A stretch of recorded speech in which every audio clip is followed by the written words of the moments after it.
नमस्कार, मैं मनराज। इस वीडियो में हम आपके लिए लाए हैं विभाज्यता के नियम। आप बिना भाग दिए किसी भी संख्या को यह बता सकते हैं कि यह किस संख्या से विभाज्य है। इसके कुछ नियम हैं, तो आइए एक उदाहरण के साथ हम इसे समझने का प्रयास करें। मैंने एक संख्या लिखी है 62, 43, 25, 79, 60। यह संख्या 2, 4, 6, 8, 10 अंकों की एक संख्या है। कहता है यह निम्न में से किन किन से विभाज्य है। एक से विभाज्य है, अगर विभाज्य होगी तो टिक लगाएंगे, विभाज्य नहीं होगी तो क्रॉस लगाएंगे। तो यहाँ से 1 से लेकर के 12 तक की संख्या में किन किन से यह 10 अंकों की संख्या विभाज्य है। आइए इसे आसानी से पता करते हैं बिना भाग दिए। तो याद रखें कि दुनिया की सभी संख्याएं 1 से विभाज्य होती है, इसलिए इसे टिक लगाएंगे। इसमें कुछ नहीं सोचना है, कोई भी संख्या हो वह निश्चित रूप से 1 से विभाज्य होगी। 1 का रूल बहुत ही आसान है। अब आई बात 2 की। यह संख्या 2 से विभाज्य है या नहीं, आइए पता करते हैं। इसके लिए क्या करना है, इकाई अंक, जिस संख्या का इकाई अंक 0, 2, 4, 6, 8 हो वह 2 से विभाज्य होगी, जरूर विभाज्य होगी।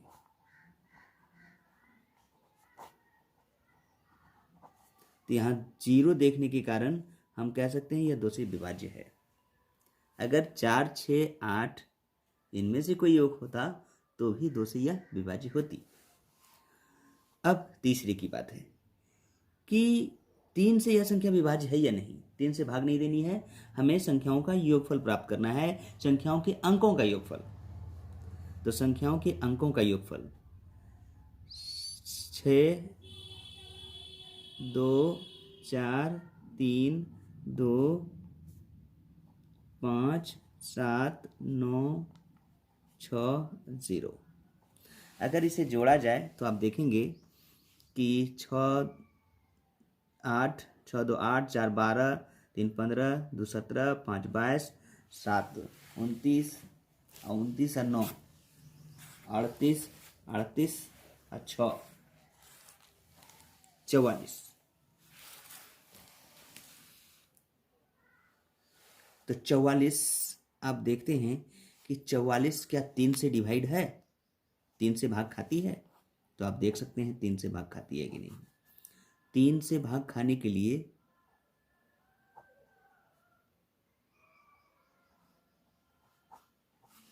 यह शेष बचाती है, अतः यह 3 से विभाज्य नहीं है, इसलिए यह संख्या 3 से भाग नहीं खाएगी। तो सही प्रोसेस 9 का भी है। तो यही प्रोसेस आप 9 में भी अप्लाई कर सकते हैं। क्या अंकों का योगफल 44 9 से विभाज्य है? 9 चौक 36 नहीं है, शेष आ गया। यह 9 से भी विभाज्य नहीं है। यानी 3 और 9 का नियम एक समान है, अंकों का योगफल। यदि अंकों का योगफल 3 से विभाज्य है तो पूरी संख्याएं 3 से विभाज्य होगी। यदि अंकों का योगफल 9 से विभाज्य है तो पूरी संख्या 9 से विभाज्य होगी।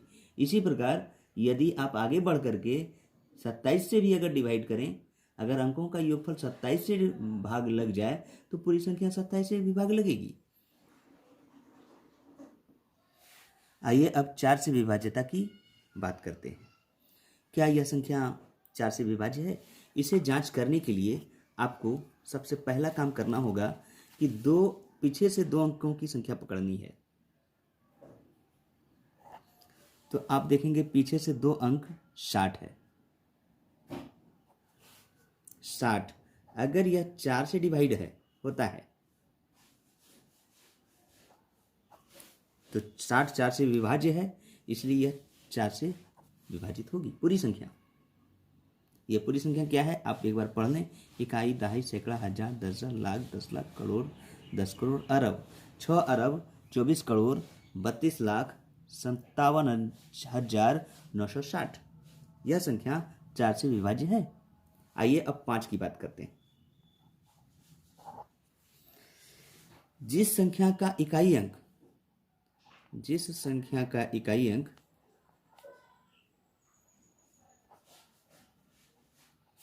0 या 5 हो, वह संख्या 5 से विभाज्य होगी।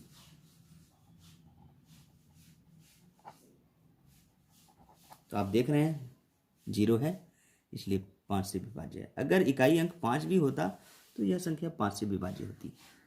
तो अब बात करते हैं 6 की। तो आइए देखते हैं 6 से विभाज्य है या नहीं। 6 से विभाज्य के लिए आप देखेंगे कि 6 को हम लोग 2 गुना 3 लिख सकते हैं।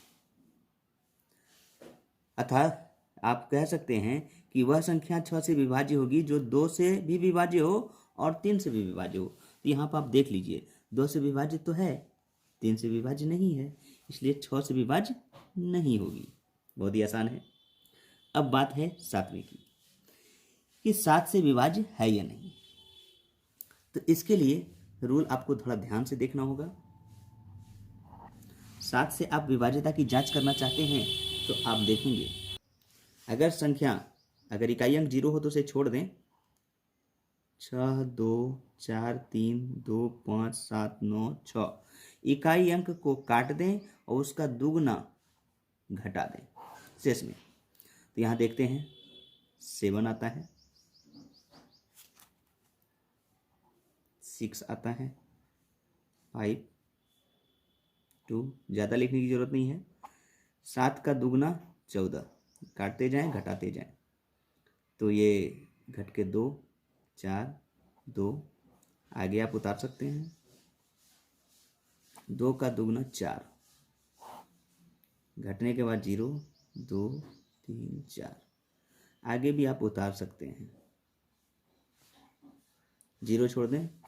2 का दुगना 4, 13 में 4 गया 9, 3, 2, 6। अब आप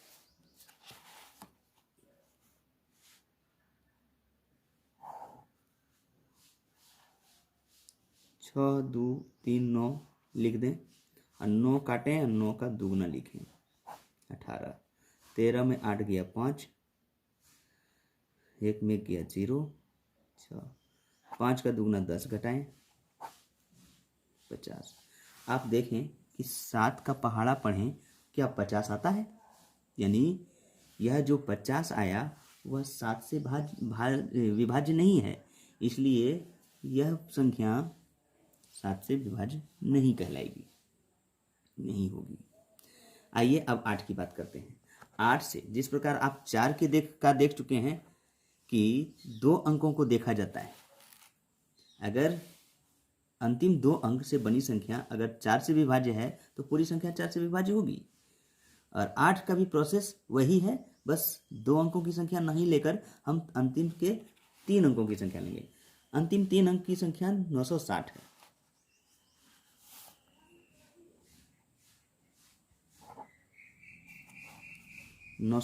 है तो क्या आप इसे 8 से डिवाइड करके देखते हैं तो क्या पाते हैं?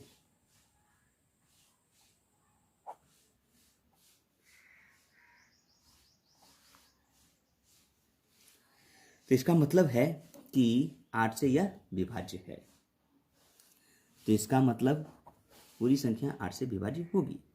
10 का नियम आप देख लें। 10 का नियम आप देखें। जिस संख्या का इकाई अंक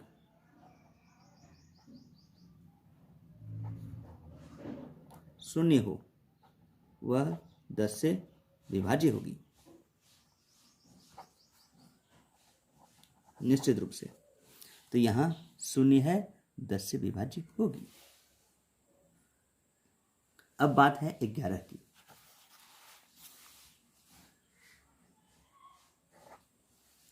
11 में आप देखेंगे कि जो भी संख्या है 6, 2, 4, 3, 2, 5, 7, 9, 4, 0, तो इसमें एक पहले पर टिक लगाएं, दूसरे को छोड़ें, तीसरे पर टिक लगाएं, चौथे को छोड़ें, पांचवें पर टिक लगाएं, छठे को छोड़ें, सातवें पर टिक लगाएं, आठवीं को छोड़ें, नौवें को टिक लगाएं और 10वें को छोड़ें। अब यहाँ पर आप टिक लगाए हुए को जोड़ दें। 6, 4, 10, 2, 12, 7, 19, 6, 25। अब बिना टिक वाले को जोड़ें। अब 2, 3, 5, 5, 10, 9, 19, 0, 19। अगर 25 में 19 घटाते हैं, बड़े में छोटा घटा दीजिए, 25 में 19 घटाते हैं तो यह 6 आता है।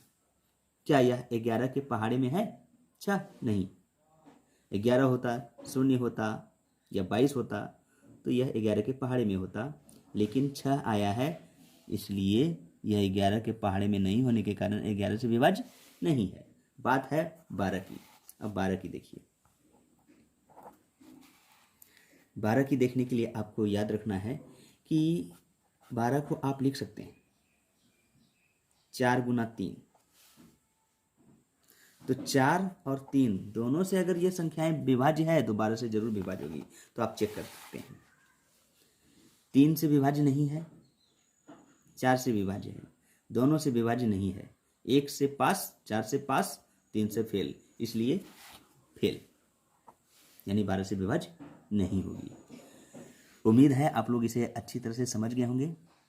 अगर कुछ कन्फ्यूजन रह जाए तो इस वीडियो को आप दोबारा देखें और अच्छी तरह से समझने का प्रयास करें और कोई अन्य नंबर लेकर के फिर से इसे जांच कर लें।